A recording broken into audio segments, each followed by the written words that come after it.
There has been a lot of talk about Citadel's balance sheet and specifically this section right here where it says securities sold, not yet purchased at fair value. I want to compare these numbers to what we've seen in 2020 and some stark differences between the two. And I want to break down exactly what this means because when you see numbers like this and verbiage like this, it doesn't always make a lot of sense unless you have been in the markets for a very long time and you are used to seeing balance sheets on a daily, if not a weekly basis. So I want to go over exactly what is going on here, what we can actually take away from this. As well as that, I do want to go over AMC's balance sheet, and I want to explain to you guys something that I have never seen anyone talk about, not in a YouTube video, not on CNBC. I've never seen a critic or a bull talk about this when it comes down to AMC, and this is one of my core reasonings why I am so bullish on the stock, more so on a fundamental basis. So I think you guys will get a ton of value out of this video. If you do, hit the like button and subscribe to the channel. That is the least you can do so you can stay up to date with all of the data that you need to know around AMC, as well as other trades that will make you guys money. And specifically when it comes down to trades, make sure to come join us on the live streams 10 p.m. to 11 p.m. Eastern Standard Time. Every single day the market is open besides Friday night and Saturday night. So Sunday through Thursday night, we do these live streams to go over any trades you guys have, as well as to source information and constructively plan out the beginning or the ending of each week. So come join us on that. It is a great time. We get into some crazy things, and our main goal is to make money. As well as that, if you guys want to come trade with us live in real time, I send out alerts every time I buy, sell, or trade stock options and or crypto, whether it is a day trade, swing trade, or long-term investment.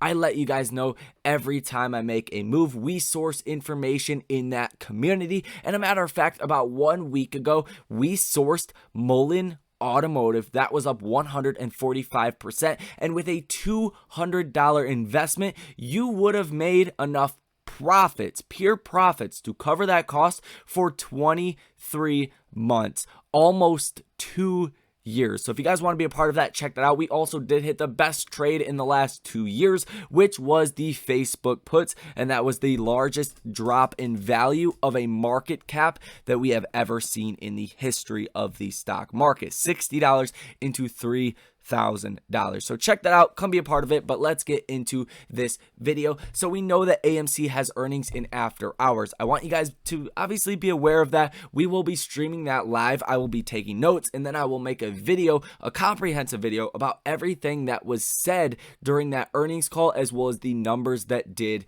come out. And we're going to talk about the numbers around AMC stock, and that's a main focus point of this video as well. But I first and foremost want to get into this whole Citadel situation. Now, for those of you guys that are not 100% clear of what Citadel Securities actually is, they are a designated market maker, and it says right from their website, from the opening auction to the closing bell, our designated market maker keeps trading in more than 2,400 symbols, orderly and efficient. Peter Jayesh, I don't know if I said that right, Citadel Securities, head of DMM floor trading, explains our critical role and why providing continuous liquidity reduces volatility. So essentially what they do, long story short, is rig the markets.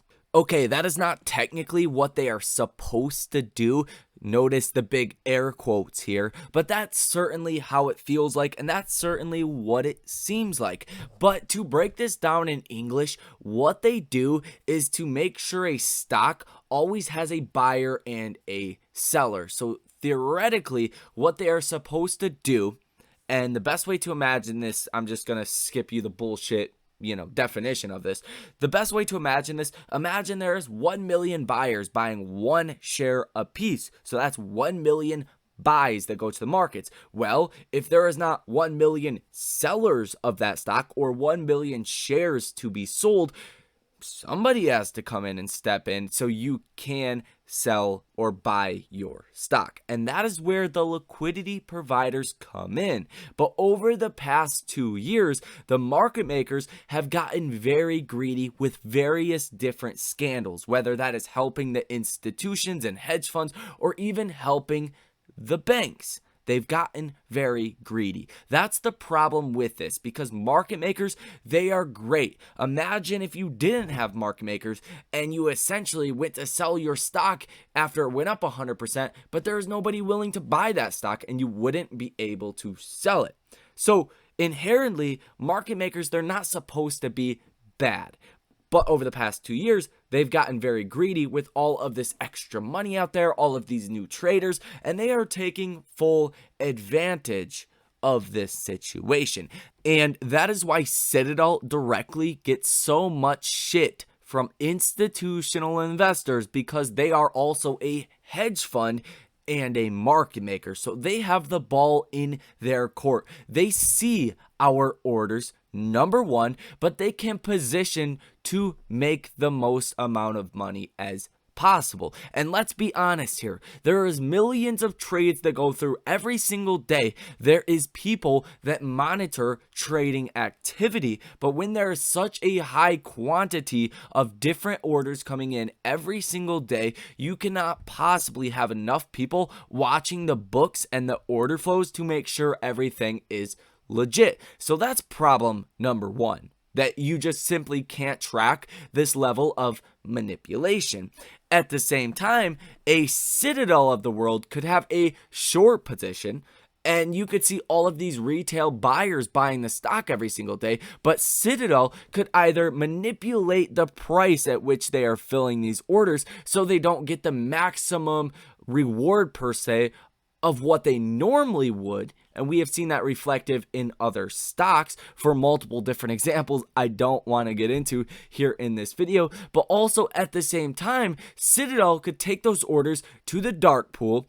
And personally, what I think has been going on this whole entire last year, which I don't think is going on as much right now, but Citadel can essentially take our buys, route them to institutional investors in the dark pool, and take the institutional sells and sell them on the marketplace. That's personally what I think is going on, and I think I found direct evidence to support exactly what I've said, and I put that in multiple videos. So we are also not going to get into that here in this video as well. But long story short, that is Citadel. That is the dilemma here, and that is why Citadel is so hated by all retail investors. You own a market maker and a hedge fund. That really is the only thing you need to say in that whole equation. But still, I wanted to lay that out for you guys, my opinion on that situation. As far as the balance sheet is concerned, this is from the SEC website itself. So this is no Reddit bullshit. This is from SEC.report/document. Just pause the video, type this in if that's what you guys really want to do. I'll also link that down below in the description if you guys want to take a look at the links that are provided in this video or the sources that are used in this video. So this is the 2020 financial statement, or a statement of financial condition, whatever you want to call it, by Citadel Securities LLC. So the first important thing to know when you're looking at a balance sheet, typically, unless it is a penny stock, and it will say right here, this one expressed in US dollars in millions. So when you're looking at this, like the cash, Citadel December 31st, 2020 had $523 million of cash. And when you see this, 66,707, that means they have $66 billion of securities owned at fair value. So that's the most important thing to know. It's all denominated in millions, so it can be a little bit confusing to see if you're not fully aware of how this would convert. Essentially times 66 by 1 million, you'll come up with that $66 billion number for this direct column right here, right? So what I want to pay attention to is, one, the cash, as well as the total assets and liabilities, to keep this very straightforward. forward. So the assets in 2020, at the end of 2020, was $71 billion. Okay, looks good. Total liabilities of $67 billion, almost $68 billion. So very interesting. And then securities sold not yet purchased at fair value, $57 billion. What this is telling you is literally this, but they are saying it in English instead of actually saying it in trading terms. So let me say that again. Securities sold not yet purchased at fair value. That means shorted, not yet covered at fair market value. And then you see this column right here. Securities sold under agreements to repurchase. So what that means is options, because options are contracts to purchase or sell securities. So what do you see right there? $4.4 billion worth. Okay, so what's this telling you? That Citadel runs a mainly short portfolio, and obviously they help try to balance that risk by doing these option trading strategies, because let me remind you, about 83% of options expire worthless. 83% of options go to zero, zip, nothing, not worth $1 by the time they expire. So that's really how they balance out this equation. And also, there's a lot of algorithmic trading programs, and by the way, Citadel's algorithm is one of the most secretive in the world for probably fair reasonings here, right? They manipulate the markets. They don't want anyone else to know how they manipulate the markets. So let's put that out there. Now, nothing else really matters in my eyes. These other things don't matter, right? So those are the numbers for 2020. Now what is going on in 2021? You're seeing cash of $546 million. What did you see in 2020? $523 million. So Citadel is very much short on cash. They don't have a lot of money at their disposal in cash. That's very important to know. They have these assets, but not in cash. So one wrong move, and you are in a very bad situation. And then let's take a look at this. So securities owned at fair value for December 31st, 2021. So the most recent filing that we have of $73 billion. Securities borrowed of about $2 billion. And then we see right here, total assets of $79 billion. So these numbers are all higher than 2021, whether it's, the good side, the borrowed, or the held securities or owned securities at fair value. All these numbers are higher. But what you really want to pay attention to is the liabilities. So securities sold, not yet purchased at fair value is $65 billion. Well, wait, compare that to 2020, and we could see the securities sold, not yet purchased at fair value, was $57 billion. So $57 billion in 2020 compared to $65 billion in 2021. Securities sold under agreements to repurchase at fair value of $4.5 billion. What are you looking at right there? $4.472 billion. So relatively the same. They have not really increased on a dramatic pace of the option obligations that they do have. So they're not really making that extra option money comparatively to 2020 and 2021, regardless of what people actually believe. And we can see the total liabilities of about $75 billion. So they have total liabilities of $79 billion, total assets of $75 billion. That's a, $5 billion difference? Take a look back at this. You can see $67 billion of liabilities and $71 billion of assets. Pretty much the same, and their cash levels are also pretty much the same as well, but they have a lot more short exposure. That is the key here. Securities sold, not yet repurchased at fair value. So if they are not careful, if they let something slip through the cracks here, I almost said under the rug, but that don't make sense. If they let something slip between the cracks here, something like AMC that goes up in a dramatic way, that's when you get put into a very bad situation. And let me just imagine this for you. And this is not really imagining, but it's hypothetical, right? If AMC, if you own 1% of your portfolio, which is a relatively low amount in a AMC short position, if AMC went up 10x, so if AMC went from $10 to $100, that 1% of your portfolio now turned into a 10% allocation of your portfolio. So you just lost a shit ton of money. And that's what happened with Melvin Capital. They likely only had 2 or 3% of their portfolio allocated to GameStop.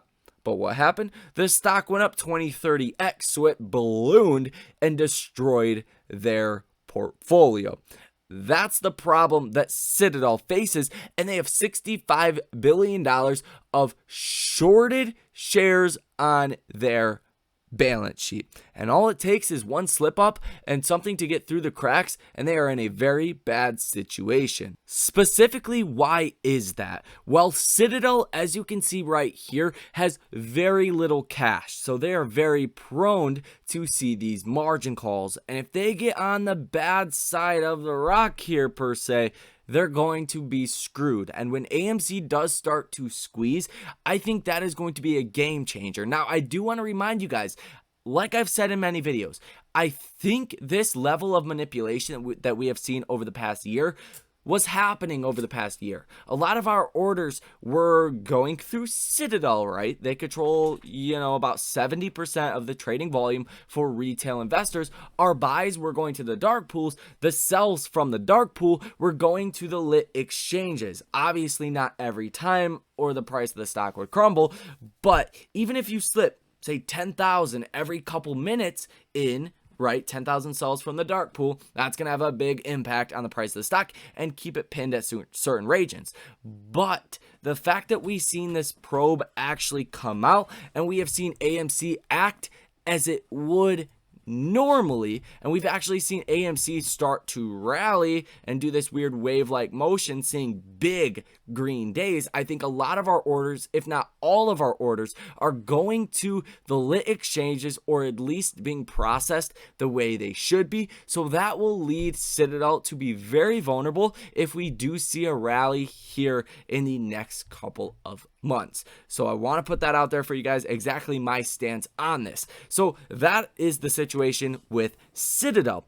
On the front of AMC and the financials here, I want to briefly go over this because I know this video is already very long, but essentially a couple things that I am very bullish about, and this one in particular is the total revenues. And this is from 2017, 2018, 2019. You can see AMC's revenues were no less than $5 billion, and the revenue was $5 billion in 2017. The revenues 2018, 2019 were pretty consistent, really. Only about $11 billion less in 2018 than 2019, and that was obviously in a pretty normal year. So that's really what I would expect to see in a normal year. Maybe a little bit more than that now that they have this retail following that likes to order movies through their AMC On Demand, as well as go to their theaters more often than not. They have their popcorn business that is also starting at the same time, which is going to be very good. But not even considering that, if AMC gets back to these numbers in between $5 and $5 billion of revenue, then you're going to see a dramatic profit increase compared to previous years. As we can see right here, the net loss for 2019 was $149 million. The net profit for 2018 was $110 million. And that's not a great amount.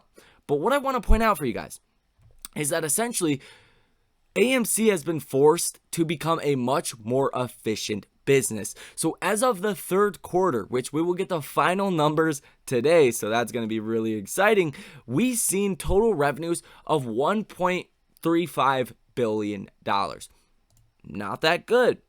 But the cost of revenue, that's what is very important as well. And hold up, let me see if I can actually find this. They changed up this page, so things are a little bit different to see. Okay, I found it. So when you're looking at this, you want to see the operating cost and expenses. And we can see that for 2020 and for 2021, the costs were obviously very high, and the loss was a lot, right? So the loss in 2020 was 4.1 billion. The loss in 2021 was $869 million.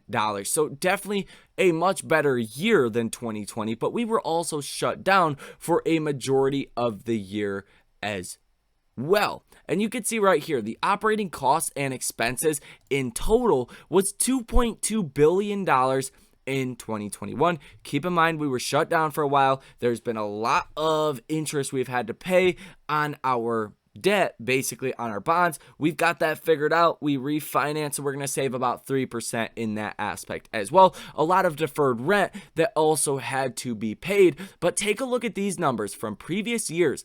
$5.2 billion for 2017, $5.3 billion for 2018, and 2019 of $5.3 billion as well.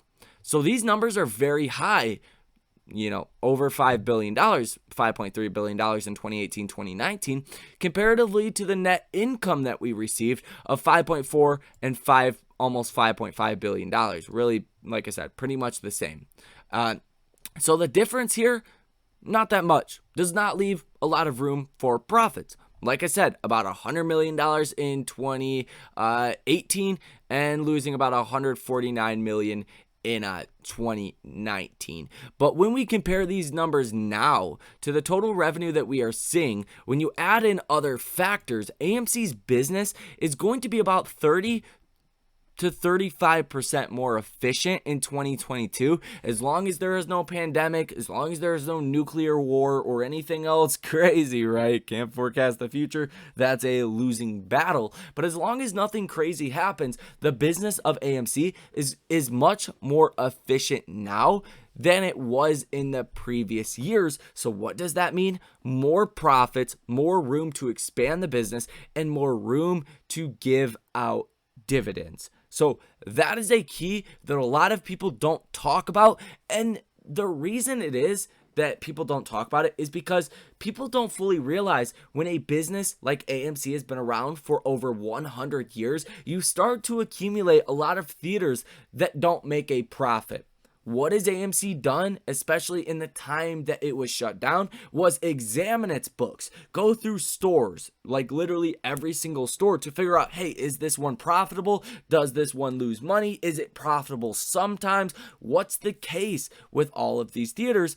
And they have shut down the ones that are unprofitable. That is a big burden to a company to have locations or property that is unprofitable. Shut those down. You now become much more efficient. You keep stores open, or in this case, theaters open, that are profitable, and you start to actually make a ton of money. This step that we just seen by AMC refinancing its debt is also going to change the game, going from 10.5% interest payments to 7.5% interest payments. That is a very big deal. So that is really what you guys need to know. I hope you guys found value out of this video. If you did, hit the like button, subscribe to the channel, and comment down below what do you guys think about all of this information. Join the trading community, link down below in the pinned comment as well, and get yourself some free stock with Webull, Moomoo, and Public down below in the description of this video. Thank you guys for watching, and I will see you in the next one.